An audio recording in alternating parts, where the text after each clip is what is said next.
seja Deus, meus irmãos. Abra sua Bíblia e vamos meditar um pouco na palavra de Deus, no trecho que foi lido, não é? Vários meses ou anos eu venho comentando com os irmãos essas epístolas, não é?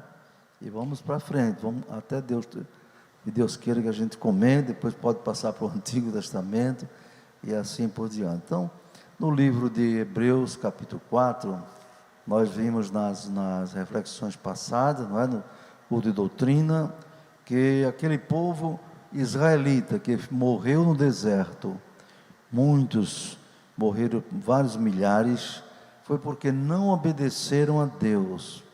Basicamente 3 motivos: desobediência, coração endurecido e incredulidade. São 3 coisas perigosíssimas que podem fazer o crente cair aqui neste mundo, ficar aqui neste mundo, não é? O deserto para aquele tempo foi o deserto que eles atravessaram, e o deserto hoje é o mundo. Eles saíram do Egito, não é? Mas o Egito não saiu deles, e continuaram pecando, e continuaram fazendo coisa errada, e por isso ficaram. Lembre-se de um detalhe: se tem algum irmão da linha calvinista aqui, aprenda isso. O povo de Israel era predestinado. O povo de Israel era um povo eleito, sim, mas não entraram na terra de Canaã porque desobedeceram a Deus. Existe predestinação na Bíblia, eu repito, existe para o povo de Israel e para a igreja no sentido coletivo. Ninguém individualmente pode bater no peito e dizer: eu nasci predestinado, eu nasci eleito desde o ventre da minha mãe. Não diga isso não. É uma presunção e um desconhecimento muito feio da palavra de Deus. Deus não faz acepção de pessoas e condena quem faz acepção de pessoas. Como é que Deus condena quem faz acepção de pessoas e Ele iria fazer uma acepção divina de pessoas? Jamais. Então entremos na sequência aqui do texto, não é? A palavra de Deus, quando o Senhor, usando o autor, que eu não sei quem é, se alguém sabe, me diga quem é o autor da Epístola aos Hebreus, não é? Eu suspeito que é Paulo, foi Paulo, mas não posso pregar isso como doutrina, não é? Então, meus irmãos, aqui diz assim: visto que temos um grande sumo sacerdote, Jesus, Filho de Deus, que penetrou nos céus, retenhamos firmemente a nossa confissão. Por favor, meu irmão, dirija esse ventilador, que ele está atrapalhando aqui a Bíblia. Se quiser colocar para o lado dos irmãos, eles gostam, pode colocar, mas para cá não precisa não. Então, meus irmãos, você sabe como era a organização sacerdotal no Antigo Testamento, não é? Então, havia os sacerdotes comuns, vamos dizer assim, havia os levitas e havia o sumo sacerdote. Os sacerdotes comuns eram aqueles que serviam, não é, no tabernáculo, para oferecer os sacrifícios, na verdade, diante de Deus. Eles tinham que ser da tribo de Levi, Então, aqueles sacerdotes eram auxiliados por outros chamados levitas. Os levitas eram sacerdotes também, só que os sacerdotes auxiliares, entende? Auxiliares daquele serviço que se fazia ali no tabernáculo, que não era brincadeira. Todo dia, meu irmão, chegava alguém puxando uma ovelha, outro chegava puxando uma vaca, outro um boi, não é? Todo dia chegava alguém, porque Deus determinou que o lugar que eles podiam oferecer sacrifício era só um, lá no tabernáculo. Havia uma exceção, mas era muito raro acontecer, não é? Quando a pessoa não podia ir lá, Deus permitia que ele oferecesse diante lá da sua casa mesmo, mas era muito raro. Então imagina o trabalho daqueles sacerdotes, daqueles levitas. Chegava aquela pessoa com jumento não, desculpe, ele podia vir num jumento, agora tinha que vir trazendo um animal, puxando lá, alguém ajudando a puxar o animal. Para quê? para matar o animal, sacrificar o animal, para poder ser perdoado o seu pecado. E era muita gente. E chegava lá, diante do tabernáculo, não é? Então, os levitas recebiam aquela pessoa que pecou, não é? Colocava o animal em cima de uma mesa, e ele próprio colocava a mão na cabeça do animal, e ele próprio degolava o animal. Pense que trabalho difícil. Tanto que as mulheres não iam não, era só os homens mesmo. Viu? Imagine quem tem medo de sangue, o que ia acontecer? Não dava matar o animal, o sangue espirrava, coisa terrível. O levita ajudava ainda nesse procedimento todo aí, não era brincadeira, entende, irmãos? E os levitas também fazia parte do ministério do cântico, louvavam a Deus, ajudavam no tabernáculo, viu? Os levitas não podiam ter herança nenhuma, meu irmão. Levita, a herança deles era a bênção de Deus, era o fato de serem sacerdotes, de adorar a Deus, buscar o Senhor é a sua herança, Deus dizia. E o levita tinha que ser de 30 anos para cima, já leram isso?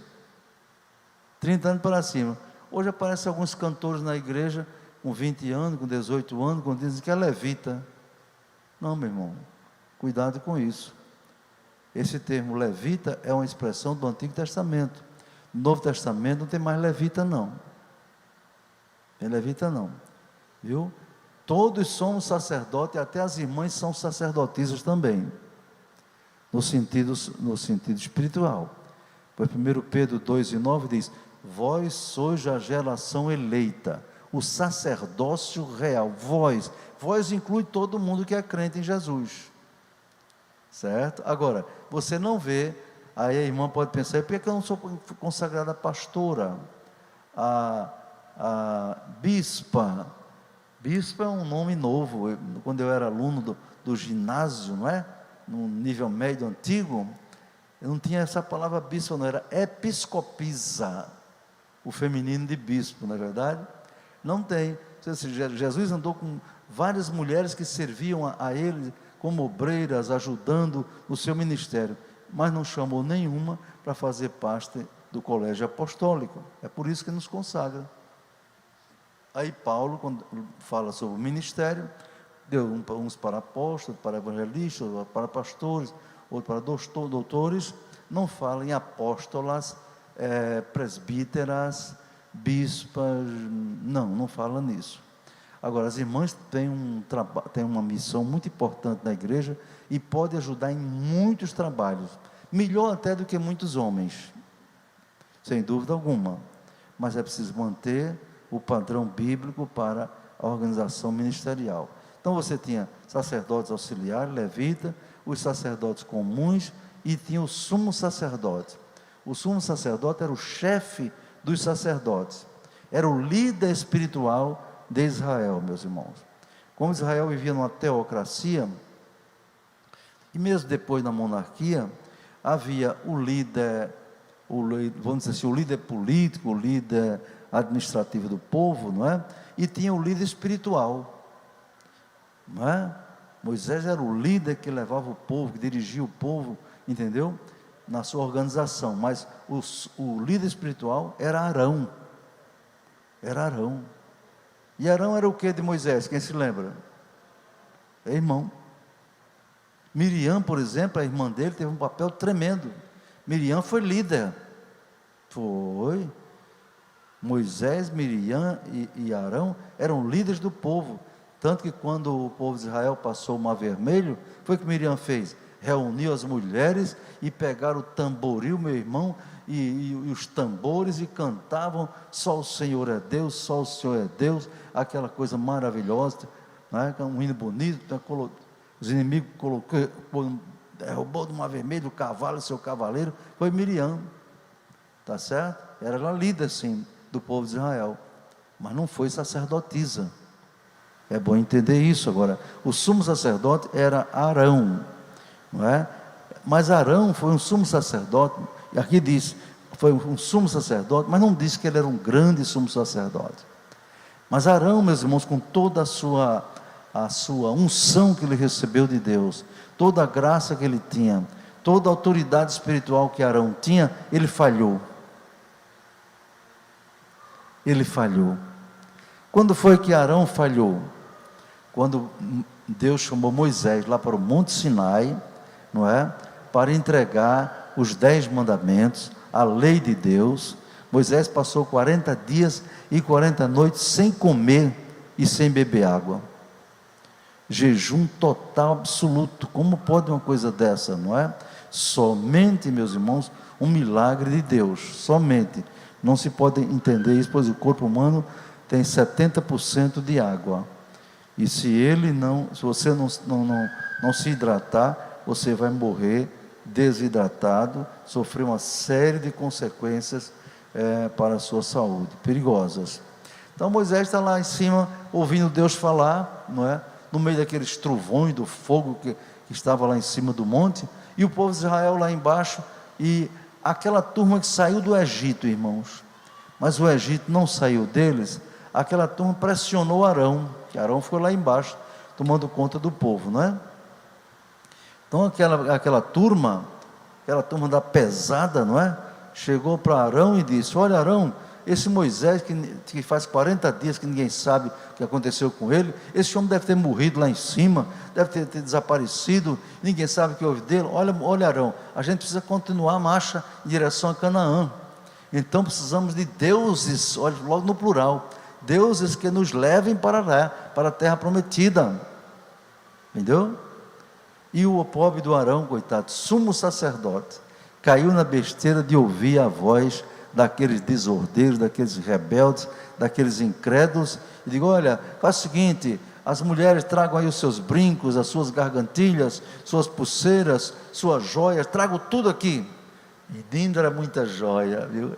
Era muita joia mesmo que as mulheres tinham, até na testa elas tinham joia, entendeu? Nos braços, tanta coisa, na verdade. Então ele juntou aquela ruma de joia, mandou derreter no fogo, não é? E usou um buril e fez um bezerro de ouro. E Moisés lá em cima ouvindo a voz de Deus, e Arão lá embaixo fazendo um bezerro de ouro. E Arão reuniu o povo e disse: aqui está Israel, os deuses que te tiraram do Egito. O sumo sacerdote, meu irmão,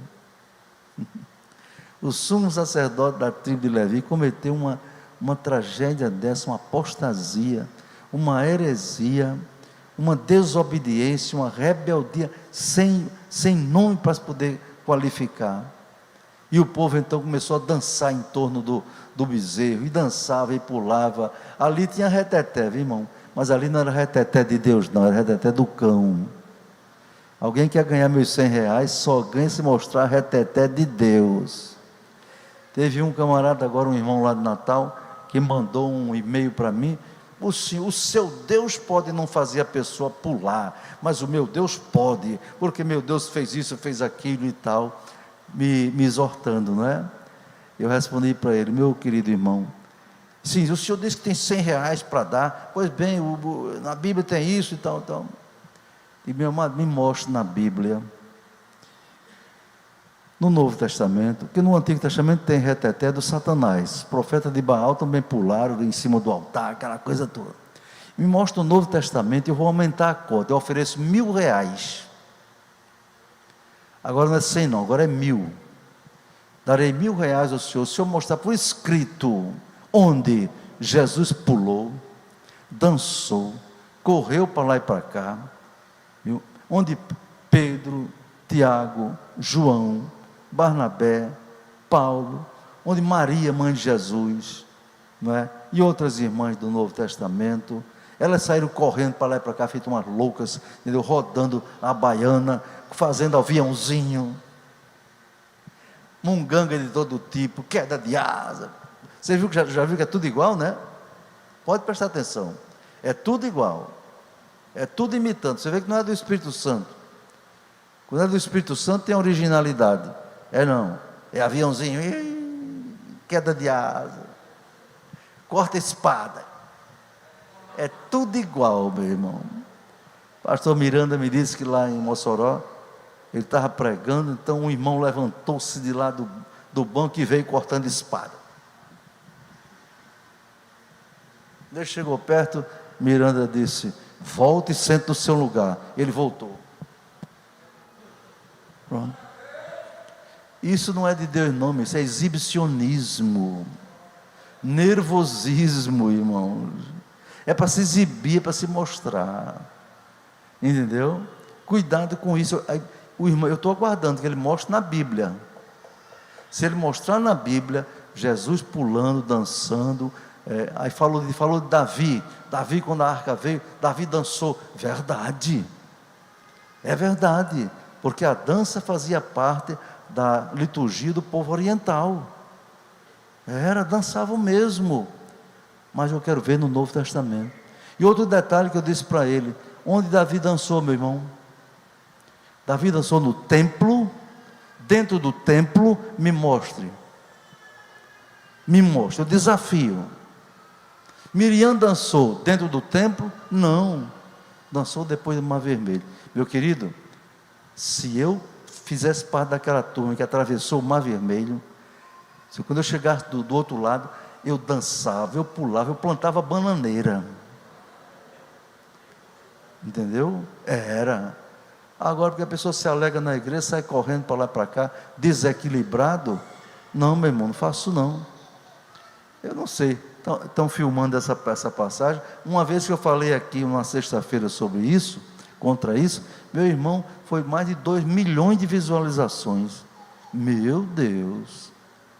O povo gosta mesmo, né, desse negócio, né? Pois bem, então os sacerdotes, meus irmãos, eles tinham essa hierarquia, né? Então o povo ficou dançando lá em volta do bezerro, pulando. Diz alguém que até tinha orgia. Eu não digo isso, não é? Mas o povo dançou e se levantou a pecar. Paulo diz isso, que eles se levantaram e dançaram a pecar. Pecar, que eles pecaram e fizeram coisa errada mesmo ali, não é verdade? Meu irmão, aí Deus não gostou do reteté não. Lá de cima Deus disse: Moisés, meu filho, desça, viu? Desça depressa, porque o povo, o seu povo, aí Deus já não disse mais o meu povo, o seu povo que você tirou do Egito, já se corrompeu. O povo de Moisés desceu com as 2 tábuas, as tábuas foram feitas por Deus, escritas pelo dedo de Deus, coisa original, né, irmão? Divina. Moisés vai descendo, quando vai descendo, que escuta o cântico lá, os festejos, e Josué chegou junto dele e disse: olha, parece que é coisa de guerra. Ele disse: não, isso não é canto de guerra não, isso é outra coisa. Quando Moisés chegou lá embaixo, meu irmão, depois de passar 40 dias e 40 noites ligado com Deus, só um milagre para manter um ser humano sem alimento e sem água. Quando Moisés olha, vê o povo dançando em volta daquele bezerro, meus queridos irmãos, o bezerro de ouro. Moisés, quando viu aquilo, e Moisés era o homem mais manso da terra, diz a Bíblia. Moisés, meus irmãos, pegou as 2 tábuas da lei, não é? Eu acho que ele queria meter na cabeça de Arão, mas se contentou e jogou no chão. Pá! Quebrou. Bando de rebelde, isso é coisa que vocês façam, não é? Depois de tantos milagres, Deus tirar do Egito, atravessar o Mar Vermelho, abriu água tirou água da rocha, como é que vocês fazem isso? Foi um negócio sério. Aí quando foi falar com Arão, olha a desculpa de amarelo: Arão, que você fez um negócio desse, Arão? Permitiu isso? Não, foi isso não, eu botei no fogo os brincos das mulheres e saiu esse bezerro. Olha que desculpa. Saiu não, foi feito, foi trabalhado. Moisés mandou moer o bezerro, meteu o pau, o ferro em cima, desbandalhou aquilo tudo, mandou moer, botou dentro d'água e deu de beber aos idólatras. E naquele dia morreram milhares de pessoas. Milhares de pessoas morreram, irmãos. Então Arão foi um sumo sacerdote, foi um grande sumo sacerdote para aquela época, sim, mas ele não chegou ao nível, à altura do grande sumo sacerdote, nosso Senhor e Salvador Jesus Cristo. Por isso o apóstolo que escreveu diz: visto que temos um grande sumo sacerdote, Jesus, Filho de Deus, que penetrou nos céus, retenhamos firme a nossa confissão. Arão foi salvo, eu creio, juntamente com seu irmão Moisés, sua irmã Miriam, e quantos daqui israelitas daquela época. Porém, ele não penetrou no céu ainda não. Ele vai entrar no céu quando Jesus vier buscar a sua igreja. Dê glória a Deus por isto, não é? E aí os mortos vão ressuscitar primeiro. Os mortos do Antigo Testamento, que obedeceram à lei de Deus, foram mortos na esperança do Salvador Jesus Cristo, mesmo sem saber, porque a morte de Cristo, irmãos, teve efeito retroativo. Já expliquei isso. A morte de Cristo teve efeito retroativo. Ninguém foi salvo antes de Jesus, foram perdoados, mas salvos só depois da morte de Cristo. Aí sim, na ressurreição, vai ressuscitar os crentes da igreja, os salvos de Israel, do Antigo Testamento, vão ressuscitar, vão subir primeiro ao encontro de Jesus. Depois os que ficarmos vivos, diz São Paulo, subiremos, seremos transformados e arrebatados, e nos encontraremos com eles nos ares, encontraremos com Jesus. Porque Jesus penetrou no céu, ele veio do céu e ele está no céu.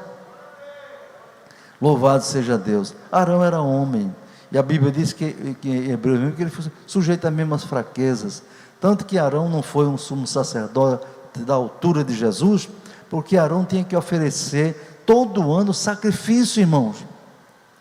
Arão tinha que oferecer sacrifício pelos pecados dele e de todo o povo. O sacerdote entrava até o lugar santo, onde estava os pães da proposição, onde estava o castiçal, não é verdade? Ali, aquele castiçal, tudo isso, mas não entravam os sacerdotes comuns, não entravam no lugar santíssimo. Vocês sabem que a organização do tabernáculo era o pátio, onde podia entrar o povão, o lugar santo, onde só entravam os sacerdotes comuns, e o lugar santíssimo, onde só entrava o sumo sacerdote uma vez por ano, para oferecer sacrifício por ele e pelo povo. Alguém já disse que quando o sumo sacerdote entrava no lugar santo, quem já ouviu essa historinha? Botava uma corda amarrada nele, para puxar, se ele não saísse logo. Isso não tem na Bíblia não, irmãos. Isso é invenção. Não prega essa conversa fiada não. Tinha nada disso não. A Bíblia não fala disso não. Entendeu? Ali no lugar santíssimo não tinha luz, era tudo escuro, mas sabe quem iluminava aquele lugar? A glória de Deus se manifestava ali. Entendeu? Então entenda, Arão foi um sumo sacerdote fantástico, mas falho, porque foi homem. Mas Jesus, o Filho de Deus, foi o grande sumo sacerdote, que entrou nos céus. Temos firme a nossa confissão, quer dizer, a nossa confissão de fé. Temos firme, irmãos. Nós cristãos não podemos andar cocheando, como disse Deus no Antigo Testamento, cocheando entre dois pensamentos, na época de Elias, não é? Cocheando entre dois pensamentos. Ele disse: se Baal é Deus, sirva a ele; se o Senhor é Deus, sirva ao Senhor. Josué falou nisso também, não é verdade? Escolha quem você quer servir. Crente em Jesus não pode andar com duas conversas, nem em termos espirituais, nem em termos morais. Não pode, irmãos. Jesus disse: seja o vosso falar sim, sim, não, não. O que passa disso é de procedência maligna. Então você tem que ser crente de verdade, crente para ir para o céu. Hoje eu dei uma entrevista para a rádio da CPAD sobre a Santa Ceia do Senhor. Então o entrevistador me fez 9 perguntas sobre a Santa Ceia. Creio que vai ficar gravado na internet, vocês poderão ver depois, não é? Então ele perguntou: qual é a condição então para que a pessoa possa participar da ceia do Senhor? Foi uma das perguntas. Eu expliquei: para participar da ceia do Senhor tem que ser digno de participar, tem que tomar dignamente, e mostrei o texto bíblico lá, 1 Coríntios capítulo 11. Paulo diz, porque o que toma indignamente, o que come este pão e bebe este cálice indignamente, come e bebe para a sua própria condenação, não discernindo o corpo do Senhor. Então, meus irmãos, a gente tem que ter firme, não é verdade? E em seguida, porque não temos um sumo sacerdote que não possa compadecer-se das nossas fraquezas. O Arão era cheio de fraquezas. Provavelmente aquela multidão de gente, que eram uns 3 milhões de pessoas, ele não podia atender todo mundo. Mesmo que quisesse, ele não tinha condição de atender se aquele povo todo fosse procurar ele todo dia. Não podia. Porém, o nosso grande sumo sacerdote, Jesus Cristo, atende a qualquer um, em qualquer lugar, qualquer hora, em toda parte do mundo. Não precisa marcar audiência, porque Ele é onipresente, Ele é onipotente, Ele é onisciente, não é? Então, que eu não posso compadecer das nossas fraquezas. Porém, olha aqui, Jesus, viu? Que, como nós, em tudo foi tentado, irmãos, mas sem pecado. Dê glória a Deus por isto. Jesus em tudo foi tentado, mas sem pecado. Está escrito aqui, Hebreus capítulo 4, versículo 15. E uma vez, num estudo que eu dei, num lugar, alguém perguntou, pastor, e Jesus foi tentado na área sexual? Viu? Eu disse, foi. O irmão ficou bravo. Não, senhor. Não, senhor. Jesus não pode ter sido tentado na área sexual. Não, pastor, o que é isso? O senhor está dizendo um absurdo. Eu digo, meu filho, não sou eu que digo não. É Hebreus 4:15. Porém, que como nós, em tudo foi tentado. É por isso que ele pode se compadecer das nossas fraquezas, porque ele em tudo foi tentado como nós. Louvado seja Deus. Mas aqui a grande vitória é, mas ele não pecou em nada, viu? Ele foi tentado em tudo, mas não pecou em nada. Você pode dizer isso? Ele foi tentado em tudo, mas não caiu em nenhum pecado. Entendeu? A Bíblia não diz, ele foi tentado no sexo. Não diz. Mas a Bíblia não diz em que pecado nenhum ele foi tentado. Diz. Só diz que ele foi tentado lá no monte da tentação, o Satanás foi tentado na área da necessidade humana, da fome. Se tu és o Filho de Deus, transforma as pedras em pães. Não é? Foi tentado na área do orgulho. Pula daqui de cima, porque o diabo usou a palavra. Porque está escrito, os teus anjos darão a teu respeito, guarda todos os seus caminhos. Foi tentado. Foi tentado também na área do desvio, se desviar. Se prostrado me adorares, darei toda a riqueza do mundo. Jesus botou Satanás para correr nas 3 tentações, citando a palavra de Deus, que é a espada do Espírito. Ele foi tentado dessas 3 coisas aí, a Bíblia diz. Porém, em nada mais a Bíblia diz o que foi que ele foi tentado. Não é? Não diz, mas está dizendo em tudo foi tentado. Então não é errado de dizer que ele foi tentado também na área sexual, porque ele em tudo foi tentado. Foi um adolescente, foi um jovem, 30 anos, não casou porque sua missão ia terminar, não é? Sua missão não era terrena, aqui na terra veio cumprir uma missão, mas o seu lugar é o céu. Então ele em tudo foi tentado. É por isso que ele pode se compadecer da gente em todas as nossas fraquezas. Está escrito, não é, meus irmãos? Por isso que você lê comigo em Romanos capítulo 8. Não é? Aí você vai ter que voltar aí, não é? Umas páginas da Bíblia, chegou em Romanos capítulo 8. Você vê como ele é o sumo sacerdote, não é? Que pode interceder por nós em tudo, porque ele em tudo foi tentado. Louvado seja Deus, viu? Romanos capítulo 8. Aqui no versículo 26, diz que o Espírito Santo ajuda em nossas fraquezas, porque não sabemos como havemos de pedir, como convém, mas o mesmo Espírito intercede por nós com gemidos inexprimíveis. Agora leia o versículo 34, Romanos 8, 34. você vai ver o sumo sacerdote aqui, e é que ele faz por nós. Romanos 8:34, não é? Você leu 33, diz assim: quem tentará acusação contra os escolhidos de Deus? É Deus quem justifica. O 34, quem os condenará? Pois é Cristo quem morreu, ou antes quem ressuscitou dentre os mortos, o qual está à direita de Deus e também intercede por nós. Dê glória a Deus. Lá em Hebreu diz que ele penetrou nos céus.